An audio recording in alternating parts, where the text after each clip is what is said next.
ABP Nashik TV channel पर live है रफीक सैयद।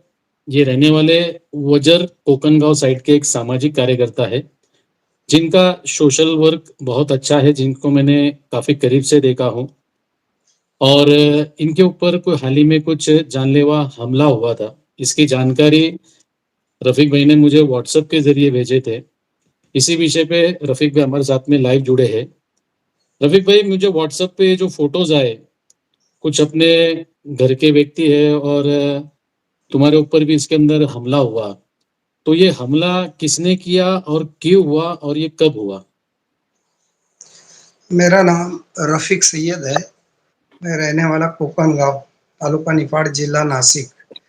मेरी इधर खेती है कोकन गाँव में। और मेरा हम सब खेती भी करते हैं और बिजनेस भी है। लेकिन हम्म। हमारे करीब के भाई-बंद, चचेरे-नचेरे भाई-बंद है, जो कि हम्म। वो हमेशा हमसे दुश्मनी चाहते हैं। और कोई हम्म। उन्नति में उन्हें अच्छा नहीं लगता हमारी उन्नति है। हमारा इधर मस्जिद मदरसा भी है, गाँव में चलता है, उसी में भी वो हमेशा हमें तकलीफ़ देते रहते हैं और खेती-बाड़ी में भी तकलीफ़ देते रहते हैं। लेकिन हम इनसे कोसों दूर रहने की कोशिश करते हैं, कोई तकलीफ़ ना हो।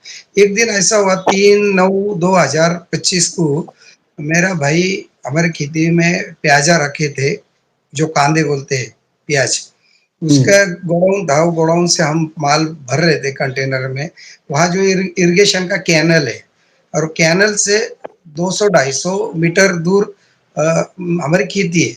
वो खेती में से हम ट्रैक्टर से प्याज बहकर वो कंटेनर लगाए थे कैनल पे। वो सरकारी रोड है, वो इरिगेशन का हम्म। रोड है। हम्म। इरिगेशन के रोड पे कंटेनर खड़ा था, उधर कांदे लोड कर रहे थे हम। लेकिन हम्म। हमारे जो भाई-बंद है, एक जो सुभान सरदार सैयद और उनके भाई लोग रज्जाक सरदार, उसके भतीजा आसिफ, फिरोज, सरवर, इमरान, ऐसे जो एक 10-12 लोग वहाँ आए और हम्म। वो भाई को दम-दाटी करने लगे कि यहाँ गाड़ी नहीं लगाने की, यहाँ लोड नहीं करने की, यहाँ से गाड़ी हटाओ। तो भाई ने समझा कि बोला ये तो गवर्नमेंट का रोड है, यहाँ कुछ तुमको दिक्कत नहीं है, यहाँ कोई किसी का नुकसान नहीं है, कुछ नहीं है, आप क्यों हमको बेफिज़ूल परेशान कर रहे हैं? नहीं बोले तुम्हारे बाप का रोड है क्या, ऐसा है क्या, ना ऐसा है, वैसे है, तुम ऐसे हो गए, तुम वैसे हो गए।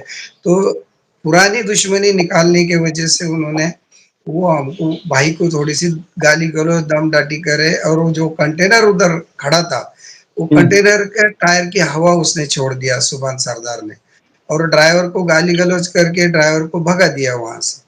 ये सब हो रहा था तो मेरे भाई ने मुझे फ़ोन किया, क्या बोले ऐसा-ऐसा मामला हो रहा तो मैं बोला क्यों कर रहे हैं लोग? कुछ वजह तो नहीं है उनकी वहाँ झगड़ा नहीं, फसाद नहीं, कुछ नहीं, क्यों ऐसा कर रहे हैं? तो मैं बोला तो बोले भाई तू जल्दी आए तो मुझे मारेंगे, कुछ भी करेंगे।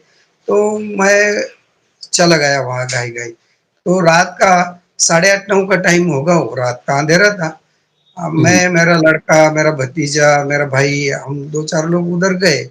तो हम गाड़ी में से उतरने के बाद मैंने उनको बताया, उनका जो बड़ा भाई था रज़्ज़ाक, उसको मैंने बोला, "अरे रज़्ज़ाक भाई" मैं बोला, "ये क्यों अभी ज़िंदगी भर ये भाईबंद की कुछ वजह नहीं है, कुछ उसको कारण नहीं है, आप क्यों परेशान कर रहे हैं? हमें भी परेशान कर रहे हैं, आप भी परेशान हो।" वो बोले, "बाकी की बातें मत सुनाओ, पहले गाड़ी यहाँ से हटाओ।" मैंने देखा उनका जमावड़ा वगैरह, उनका जो रुतबा देखा, वो बहुत भयानक हालत में दिख रहे थे। मैं बोला ये झगड़े की कोशिश में है। तो मैं बोला ठीक है भाई, गाड़ी हटाना है तो मैं हटा लेता हूँ। ड्राइवर को भाग गया था, उसको दम-दाटी करे थे तो हमारे भाई को बोला ड्राइवर को बुला लो और गाड़ी हम्म। हटा लो यहाँ से। मैं बोला हम झगड़ा-फसाद नहीं चाहते, निकाल ले, गाड़ी हटाने बोल रहे हैं आप तो हम हटा लेते हैं, लेकिन गाली-गलौज कुछ मत करो, हम निकाल लेते हैं। ऐसा बोलकर हम उनसे 4 फुट दूर पिछले कदम रिटर्न हो गए। रिटर्न हम्म। होने के बाद रात का अंधेरा लेके अंधेरे में सुभान सरदार और उसके कुछ लड़कों ने उन्होंने ज़ोर से चिल्लाए, बोले, "अरे पकड़ो साले आज सपड़े है" बोले, "तोड़ डालो सालों को, मौका है" बोले, "काहे को छोड़ रहे" बोले, "मार डालो एक आधे को, ऐसा करो, वैसा करो।" ऐसा करके जो पीछे से हम पे सब हमला करे उन्होंने। जो हम्म। हथियार थे उनके पास, गज थे, लाठी थी, कोयता था, जो भी अंधेरे में था हमारे पे सपासप वार करने लगे। उसी भी उतने बार में भी मैं वापस घूमकर मैं उनको समझाना चाहता था कि भाई ये आने वाली नस्ल को यही चलेगा, तुम झगड़े फसाद मत करो, ऐसा समझाने की मैं रफीक भाई कोशिश बीच में किया। रोकूंगा मैं। जैसा तुमने बोले कि भी हथियारों से हमला किए, तो हमला करने वाले कौन थे, उनके कुछ नाम बताते आएंगे, और इसमें जख्मी कौन हुआ उनके नाम बताते आएंगे। हाँ, वही बता रहा हूँ सर मैं। ये ऐसा हुआ कि मैं उनको समझाने गया तो मेरे सर पे अंधेरे में आसिफ सैयद और सुभान सैयद ये दोनों ने रॉड डाले मेरे सिर पे। और उसमें मैं थोड़ा एकदम मुझे चक्कर सा आ गया और सर पे मार लगने की वजह से मैं बेहोश, मेरे को कुछ समझा नहीं तो मैं गिरने लगा तो बच्चों ने मुझे पकड़ लिए। बच्चों ने पकड़ते वक्त वो हमारे बच्चों पे मेरे पे रज्जाक सरदार, सुभान सरदार, आपले आसिफ रज्जाक, फिरोज रज्जाक, सरवर गनी, अनवर गनी, मुनवर गनी और उनका भतीजा एक ये इरफान, इमरान सैयद, ऐसे सब ये 10 लोग थे। ये 10 से 12 लोग थे और कुछ लोग ऐसे भी थे वहाँ कि उनके खेती में काम करने वाले कुछ भैया लोग उन्होंने लाके रखा है उधर लेबर के हिसाब से। वो लोग उनको हथियार वगैरह कुछ ऐसा दे रहे थे वो।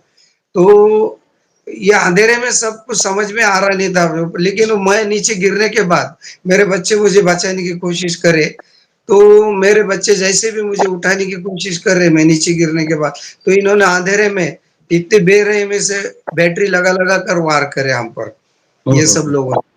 और इसमें मेरे मतलब बच्चे ये सोची बेरहमी सोची से समझी सोची समझी साजिश थी, मतलब ये अगर सोची बैटरी समझी भी पास साजिश में है। थी उनको तो मतलब उनके प्लानिंग लिए से मैं आए थे। टारगेट था। उनको एक मुझे खत्म ही करने का था। उनका मकसद ही वही था, ये फैमिली को खत्म ही कर देंगे। हमेशा के लिए इनका ये खत्म कर देंगे, इनका रुतबा खत्म कर देंगे। ऐसा उनका इरादा था, ऐसा ऐसा उस दिन मतलब समझ ये में आया। जो हाथ में जो फ्रैक्चर वगैरह है, ये उसी झगड़े से लगा है। इसी झगड़े से कोई रॉड बीड़ से मेरे पे वार किया गया है और सर पे भी रॉड से वार किया गया है और मेरे और बच्चों के कितने सर और कितने लोगों को लगा है घर के तुम्हारे। ऐसे सब हम 6 लोग हैं। मेरे 2 लड़के, मेरा एक छोटा भाई जो कि वहाँ प्याज भर रहा था, मुन्ना भाई, अनीस नाम है उसका, अनीस सैयद। वो उसको उसकी भी फसली बोलते हैं, फसली टूटी है। मेरे हाथ में फ्रैक्चर है और बच्चों के एकदम आपको मैं फोटो डाला हूँ, पूरा बेरहमी से सर फोड़ा है और हर एक के सर पे ही वार किया है इन्होंने। इसका देखा मतलब ये फोटो होता है फोटो में खून होने की वजह से हम उसको हम्म, टेलीकास्ट नहीं कर पाएंगे। अगर फोटो के ऊपर कैसा गाइडलाइन है, अगर वो चैनल के ऊपर वो फोटो टेलीकास्ट करेंगे तो उस पे रिपोर्ट आ जाती है और वो हम्म, वीडियो ऑटोमेटिकली डिलीट हो जाता। इसलिए मैं हम्म। फोटो दिखा नहीं सकता। लेकिन मैंने फोटो देखा, काफी गंभीर दुखापत है उसके अंदर, पूरे खून से भरे हुए लथपथ है पूरे वो लोग। बेशक, बरोबर। तो वो सब खून खराबा होने के बावजूद फिर बच्चे मुझे उठाकर ऐसा झोली पकड़कर लेके भाग रहे और वो हमारे बच्चे मुझे बचा रहे और वो ऊपर से वार कर रहे। यानी इतने बेरहमी से मार रहे थे। मैं तो बेहोश हो गया था लेकिन बच्चे बोल रहे थे। लेकिन हमारी गाड़ी गाड़ी में डालने को ले गए तो एक किसान की गाड़ी जा रही थी वहाँ। किसान की गाड़ी को रोका गया, पिकअप थी। वो पिकअप को रोका गया तो पिकअप बेचारा हिंदू समाज का था, उसने वो गाड़ी रुकाया और गाड़ी घुमाकर मुझे डालने की कोशिश किया और मेरे बच्चे भी ज़्यादा ज़ख्मी हो चुके थे, उनको गाड़ी में ले जाना चाह रहा था। लेकिन ये लोगों ने इतना बेरहमी से किया सर कि वो किसान को भी उसकी भी गच्ची-बच्ची पकड़ ली। उसको भी बोला हमारा भाई-बंध की मामला है, वो उसकी विनती कर रहा कि मेरे ये सब मुझे बच्चों ने बताए, वहाँ के लोगों ने, देखने वालों ने बताए कि वो किसान बोल रहा है कि तो खून खराबा है, आदमी बेहोश हो चुका है, इंसानियत के खातिर उसको हॉस्पिटल ले जाना ज़रूरी है। तो उन्होंने उसकी भी गच्ची पकड़ ली।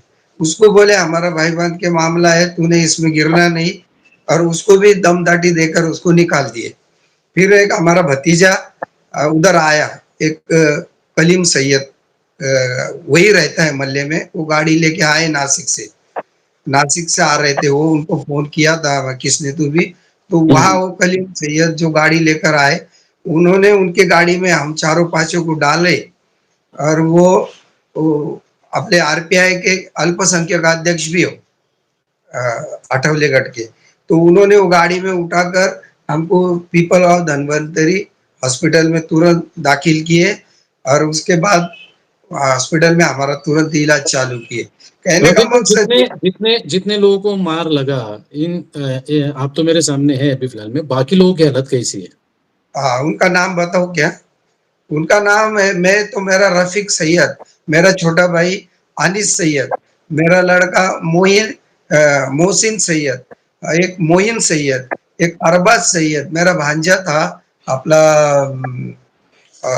आजिम पटेल। इतने 5-6 लोगों को, और एक भतीजा था, उसको बेरहमी से मारा गया है। तो इनकी तो अभी कंडीशन कैसी है? ये लोग अभी हॉस्पिटल हॉस्पिटल में एडमिट अभी है या फिर इनको डिस्चार्ज दिया गया है अभी उनको। तो अभी मेडिकल 28 कंडीशन क्या दिन है अभी के टाइमिंग में? मेडिकल कंडीशन क्या होंगी? मेडिकल कंडीशन, डॉक्टर ने सर्टिफिकेट सब दिए है, कितनी इंजुरी है, कितना क्या है, सब दिया है और ज़्यादा से ज़्यादा ज़ख्मी हो गए थे सब। तो अभी हम्म। उनकी कंडीशन मतलब ट्रीटमेंट तो चल रही है लेकिन उनको डिस्चार्ज दिया गया है। मुझे हम्म। अभी बाकी है डिस्चार्ज। मेरे ये शुगर है, शुगर के हम्म। वजह से ये के वायर किया है, ऑपरेशन किया है इधर, हम्म। तो मैं ऑब्जर्वेशन में हूँ अभी, ऐसा। अभी पुलिस ने इसके अंदर गुना प्रॉपर दाखिल किया, तपास किया, नहीं किया? पुलिस के खिलाफ कोई तकरार है अपनी? पुलिस ने गुना दाखिल किया है, यहाँ तक कि बहुत से कलम लगाए, ये नहीं बोलता, लेकिन हमने विनती की थी, हमारे शिष्टमंडल कुछ लोग भी गए थे डिपार्टमेंट ने, और कागजात के मुताबिक, रिपोर्ट के मुताबिक, सर्टिफिकेट के मुताबिक उन्होंने जो 307 होता है, तो अभी जैसा बीएनएस 109 किया है उसका, नहीं हम्म। वो कलम लगाए उन्होंने, अभी ज़्यादा से ज़्यादा कलम लगाए और उसके मुताबिक उन पे कार्रवाई चालू है। लेकिन सर, कहने का मकसद ऐसा है कि अभी 28 दिन हो रहे हैं, 27-28 दिन हो रहे, बस समझो कि महीना होते आ रहा, लेकिन अभी तक कोई आरोपी को अटक नहीं हुई है। और ये जो लोग हैं, ये घूम रहे हैं, ये जो लोग हैं ना, रात में आते हैं, अभी हमारा भी लोगों का आना जाना, खेती तो हम छोड़ आरोपी नहीं सकते। आरोपी कितने हैं उसके अंदर? 10 आरोपी है उसमें। ये कितने लोग अरेस्ट है उसमें? अरेस्ट अभी तक एक भी नहीं हुआ सर। 10 में से एक भी अरेस्ट नहीं है और 28 दिन हो अभी गए तक एक भी गुना दाखिल अरेस्ट हुए। नहीं है और अभी 27-28 दिन हो रहे, तो हमारी डिपार्टमेंट से विनती है सर कि अभी इतने दिन हो रहे, इतने दिन में तो कोई आतंकवादी कार्रवाई करके जाता है तो उसको भी तो पकड़ लेते हैं, लेकिन अभी इतने दिन हो रहे, अभी तक कोई अरेस्ट नहीं हुआ है। और सर, हमारे जो लोग पीआई साहब के पास जाते हैं तो साहब बोल रहे हैं हमारी कार्रवाई चल रही, लेकिन सर वो तो कर रहे, पुलिस जो प्रोसेस कर रहे हो उनको पता है, हमको तो अभी कुछ पता नहीं है, लेकिन इतना जरूर है कि हमारे खेती में आने जाने वाले भाई लोग हैं, हमारे लेडीज लोग हैं जो रात के कुछ आते, तो ये लोग अभी बेफिक्र घूम रहे हैं, रात में वो हम्म। खेत में आते भी है, ये लोग दिन में फरार हो जाते हैं और यानी रात मतलब में तुमको आके, तुमको तुमको डर है कि वापस से हमला हो सकता है क्योंकि तुमने तकरार दी है यही करके? मैं यही मैं कहना चाहता हूँ आपसे सर कि ये रात में हमला हो सकता है, या वो अभी हमको धमकी भी दे रहे, मेरे भाई और कुछ लोग उधर से जा रहे थे एक वक्त, उनके उनके जो भाई है, जो बाहर है अभी, और उनके दो भाई बाहर है, और वो भी लोग एक रात में आते हैं। इनका कहना ऐसा है कि तुम ये जो एफआईआर दिए है, एफआईआर पीछे ले लो, नहीं तो हम हम्म। और खून खराबा कर सकते हैं। अच्छा, ऐसी मतलब धमकी एफआईआर के पीछे लेने के लिए दबाव भी चालू है? दबाव भी चालू है उनके। तो हम ये चाहते हैं कि वो थोड़े से बोल नहीं पाता मैं, ऐसे हालत के लोग हैं वो। अच्छा, उनको पुलिस खुदा स्टेशन का भी, कौन सा है अपना? अपने एरिया को हाँ, पुलिस स्टेशन कौन सा है? पीपल का बसवंत पुलिस स्टेशन है हमें। अच्छा, अभी वाकई वाकई सीनियर पीआई से कभी मुलाकात हुई?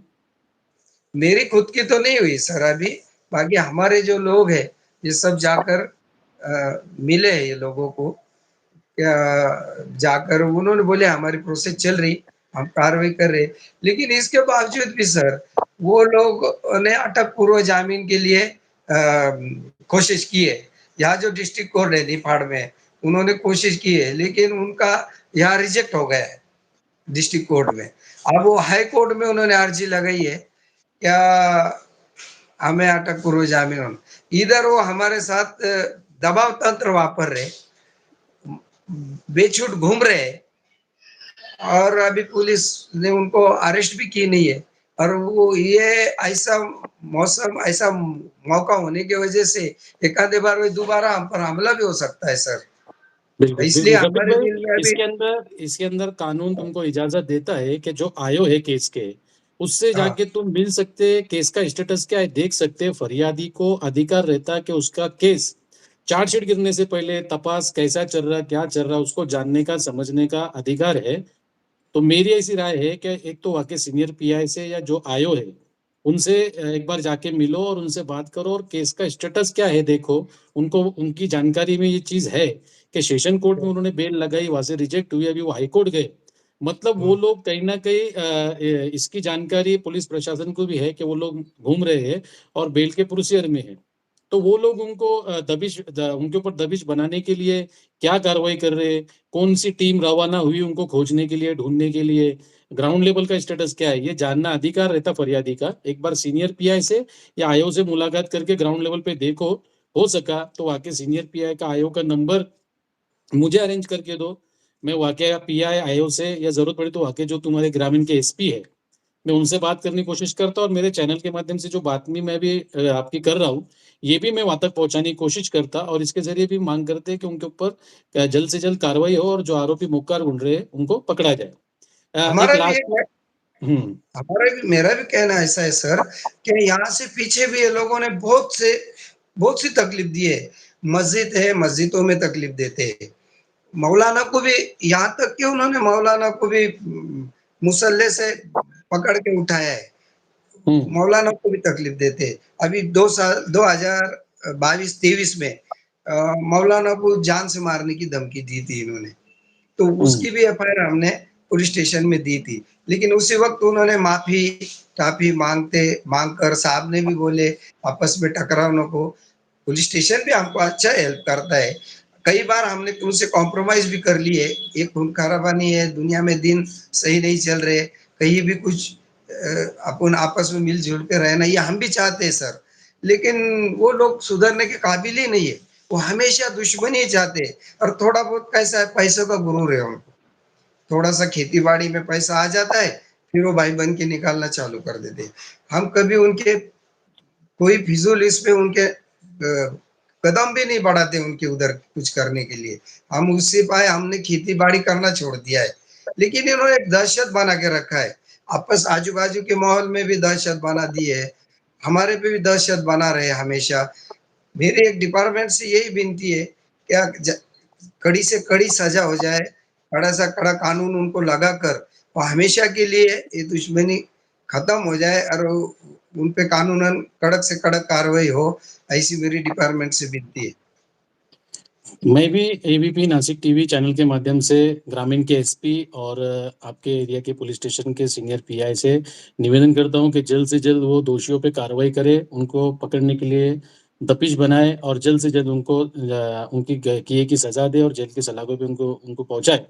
इंशाल्लाह इस विषय से आगे और कोई भी अपडेट रही तो आप लोगों के साथ हमारे चैनल के माध्यम से ज़रूर बताया जाएगा। जय और हिंद। मैं आखिरी आखिरी आखिरी थोड़ी एक बात भी कहना चाहता हूँ, हमारे बोलो, बोलो। गाँव का माहौल बहुत अच्छा है।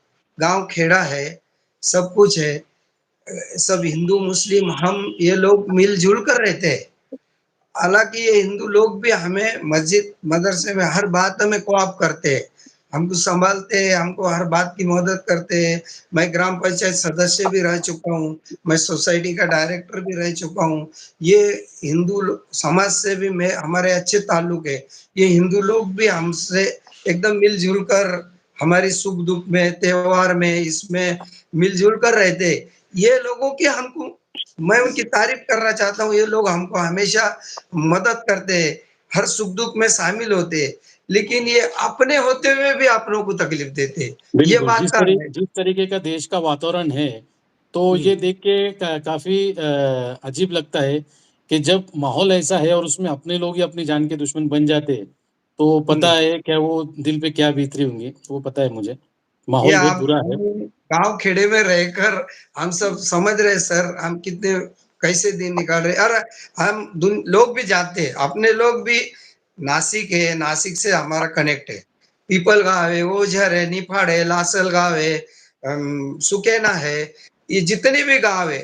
और आप भी तो हमारे दर पे आ चुके हैं। आप भी बिल्कुल, तो बिल्कुल। हमेशा आते हैं। आप हमारा कारोबार देखते हैं, मस्जिद का देखते हैं। और मेरी इतनी ज़्यादा मेरे मुँह से मेरी तारीफ़ करना आप जानते हैं, इसलिए मुझे मैं तारीफ़ कर रहा हूँ नहीं, लेकिन निफाड़ तालुका मुस्लिम कमेटी जो बनी है, वो कमेटी का मैं डायरेक्टर भी हूँ। ये जो कमेटी माशाअल्लाह। पे मुझे लिया है, खेड़े गाँव से मुझे चुना गया है। तो बहुत मेरा बढ़िया, कुछ है। बिल्कुल, वजूद कुछ बिल्कुल, काम होगा तो इसीलिए, बिल्कुल। ये तो आप भी जानते हैं ना सर। इसलिए तो मैंने स्टार्ट में इंट्रोडक्शन देते टाइम यही बोला कि मैं खुद पर्सनली जानता कि क्या सोशल वर्क है और क्या नहीं है। बहरहाल पुलिस डिपार्टमेंट अपना काम करता रहेगा, हम लोग भी हमारे चैनल के माध्यम से इसका पाठ पुरावा करेंगे और उम्मीद करते हैं कि उनको जल्द से जल्द आरोपी मिले और वो अपनी कार्रवाई पूरी करे। हम भी यही उम्मीद रखते हैं, आपके ज़रिए डिपार्टमेंट से भी यही उम्मीद करता हूँ मैं कि जल्द से जल्द कड़क से कड़क कार्रवाई करके हमें इंसाफ दें। चलिए, जय हिंद, खुदा हाफिज़। शुक्रिया। अन्याय अत्याचाराचा पर्दाफाश करण्यासाठी एबीपी नाशिक टीव्ही चॅनलला सबस्क्राईब करा आणि बेल आयकॉन प्रेस करा.